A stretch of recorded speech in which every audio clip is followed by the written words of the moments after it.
Yo, you know what time it is. You know what time it is. It's your boy Trevor David Climate back up at it. And as you can see in the title, today we're going over the 3 major methods of clean energy.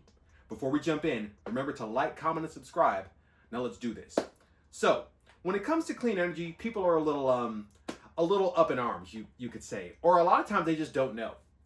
They're like, what else could we do besides burn gas and coal for electricity? They just don't know. Well, there are a lot of methods, and today we're going over the top 3. So let's do this. Number 1 is solar energy. Solar power, some would say. What is it? Solar energy comes from the sun. The sun is essentially inexhaustible. It'll go away one day, but not today, and not anytime soon. For our intents and purposes, the sun is inexhaustible. Solar energy can be made into electricity. So, how does this work? Solar energy, as I'm sure many of you are familiar, is turned into electricity through something called solar panels, okay?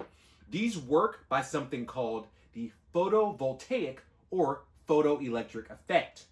When photons from light hit a metal surface or any surface that's subject to this effect, it knocks the electrons loose, or it can if it's beneath the binding energy, but let's keep moving forward.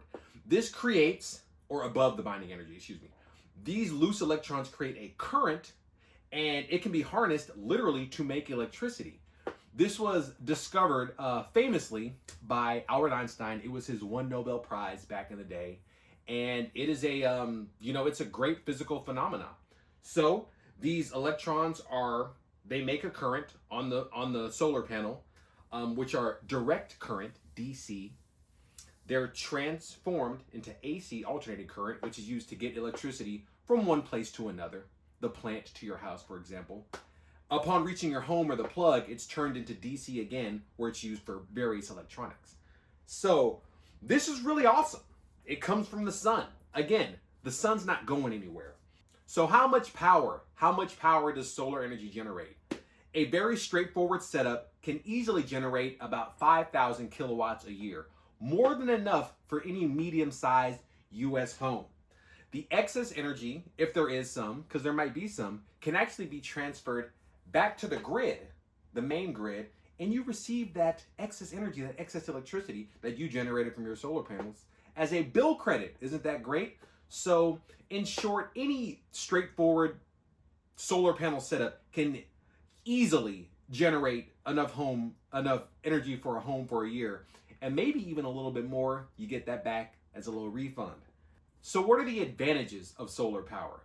Well, as I mentioned several times in this video already, the sun is for all intents and purposes inexhaustible, infinite. It will go somewhere one day, but not in any sort of even remote time frame that we need to be worried about. The sun is just going to be there, and it's always outputting energy. Unlike fossil fuels, gas, coal, and oil, which are exhaustible. Another advantage is that solar energy is clean, and that's the main advantage. That's the point of this whole video. That's the point of my channel, is that it doesn't generate greenhouse gases. The process of the sun hitting the solar panels, moving the electricity to your house, so on and so forth. No CO2, no methane, no nitrous oxide. We're doing well. We're doing good. So that's another very important benefit of it. Solar panels, very low maintenance, very low maintenance. As many Americans are familiar with the term, set it and forget it. Once they're set up, you're pretty much good to go, and they more or less run themselves.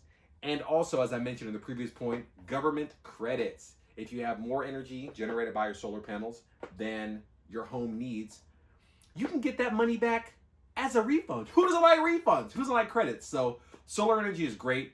It's probably the #1 form of energy that people think of when they think clean energy. I mean, it's the sun. It's there all the time. And it's a good starting point for our 3 major points of clean energy.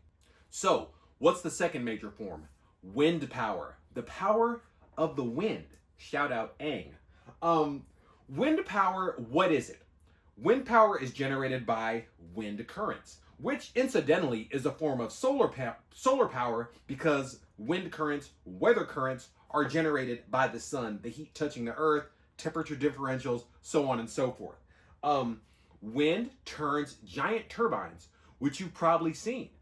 I remember back in like the mid 2000s, they would have the giant fan blades on trucks, when they were kind of building these things during my lifetime, during a lot of our millennials' lifetime.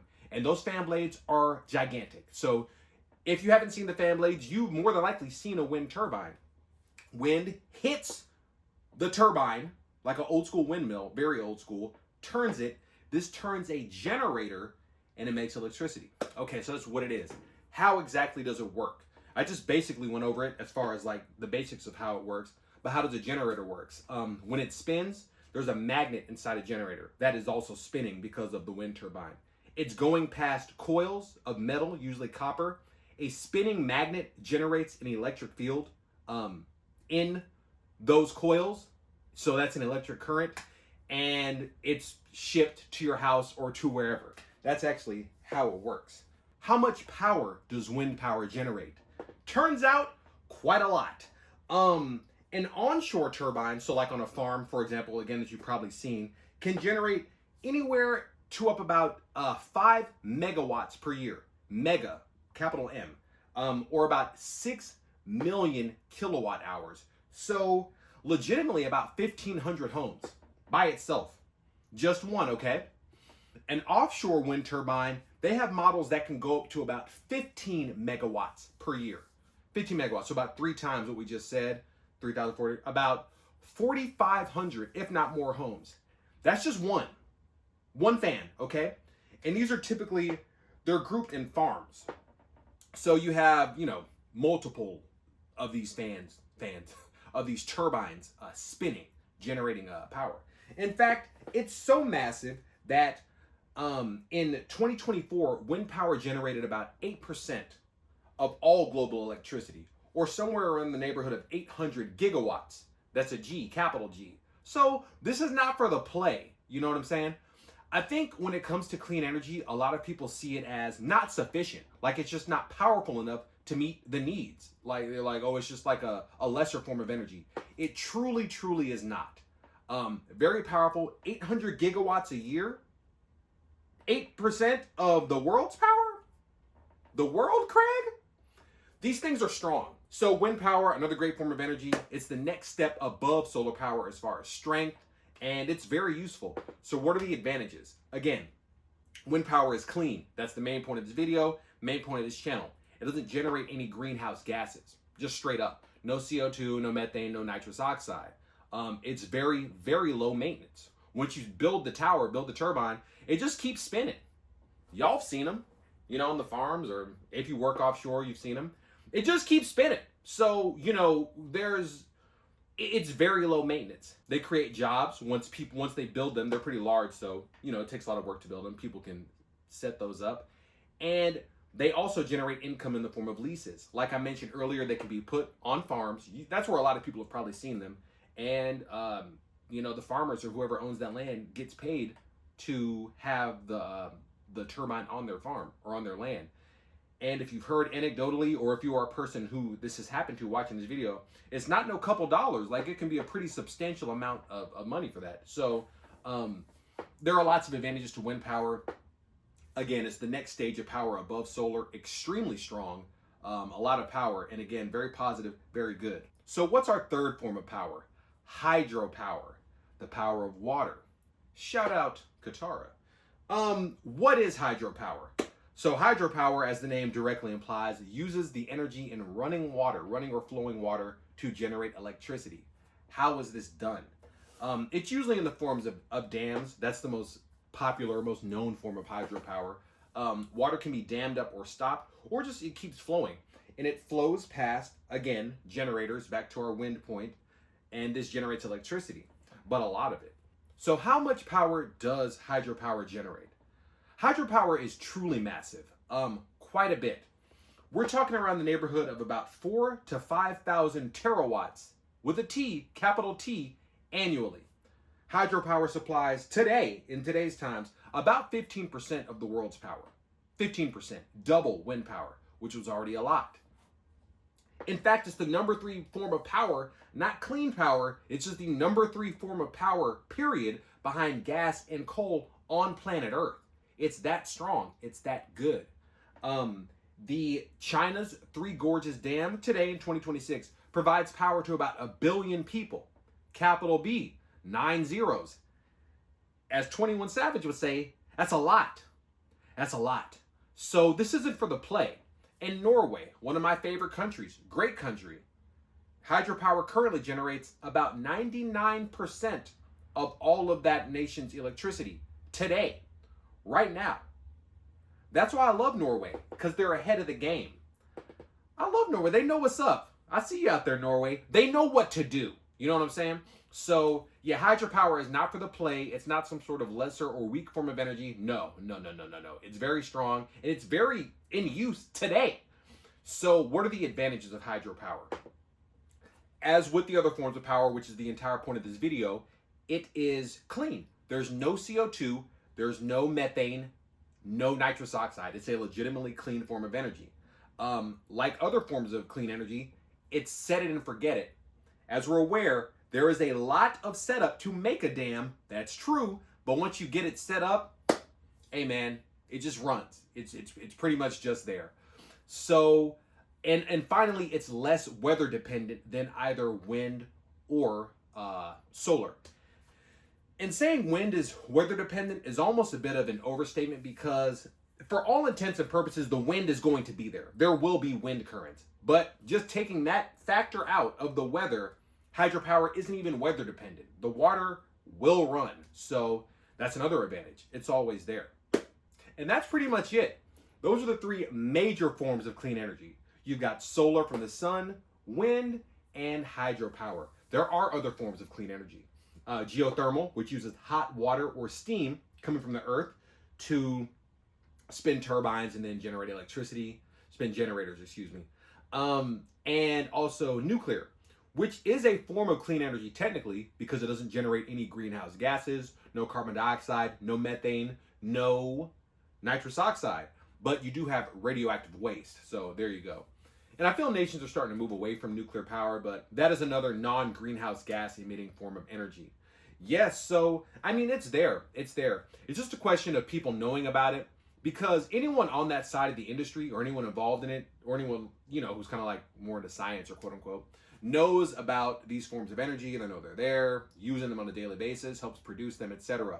But I still feel like in current times, like just the everyday person or walking around, people really aren't that up on like clean forms of energy, just in a general sense. Oh, you have oil, you have gas, you have coal. But when it comes to like, you know, alternatives to those things, they're just not up on it.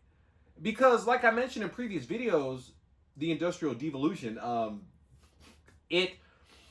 those forms of energy are so baked in, so woven into how we think about energy, that I think people just associate those with energy. But that's literally not the way it has to be. It does not have to be that way. You know what I mean? And even as electric cars are steadily becoming more popular and more normal, basically, and, you know, alternative forms of energy are becoming more known in daily life. People are using batteries more for just general purposes. Just the idea of not using fossil fuels is kind of like, it's kind of like stuck, you know, it's in people's mind, like, oh, fossil fuels energy. It doesn't have to be that way, like literally. So yeah, man, those are some major forms of clean energy, and use them if you can. These are out there, you know. Go solar. That's something anyone can do, you know, in their home. A lot of people do. I'm not saying no one does this. A lot of people do this right now today, but, you know, if you haven't, just consider it, you know, look into it. Wind is out there, and hydro, but that's more on the industrial side. But just about any person can use solar panels. And that is, and of course I have to leave this with my major action step for anything, because I'm always say this, because on the industrial side, there's only so much the everyday person can do, if really anything. I mean, there's a lot going on out there. But in daily life, buy electric. And I say that because I mean it. Because it's something anyone can do in a general sense to just decrease your quote unquote carbon footprint and, you know, reverse the tide of climate change. Because there are a lot of other factors that are more on the industrial and the governmental side. But the everyday person, like what anyone can do, just buy an electric vehicle. And I mean, they're faster than gas cars, much quicker acceleration, a lot of benefits. And as I've also said in previous videos, I grew up on gas cars. I love gas, you know, the feeling of it, quote unquote, but that time has passed. Like we've made it through that, you know what I mean? It's an old technology. It doesn't work.